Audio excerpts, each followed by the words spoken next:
Tired of the 9 to 5 and wondering if becoming an Uber Eats driver in the UK could be your ticket to freedom and a bit of extra cash? First, let's look at signing up. Head to the Uber Eats website or download the driver app.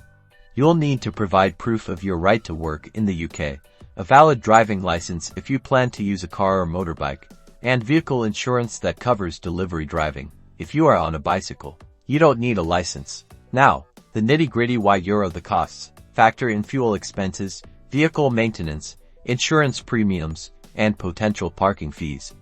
These can eat into your earnings, so accurate tracking is crucial. Remember to keep your receipts for tax purposes. Earning potential varies greatly. Peak hours, like lunch and dinner, and weekend evenings are generally more lucrative. Location matters too.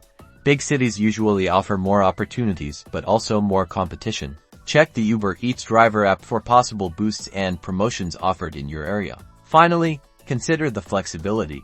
Uber Eats allows you to work when you want, but remember, consistent hours usually lead to consistent income. Weigh the pros and cons. Why euro the freedom versus the unpredictable earnings? Why euro to decide if it's the right fit for you.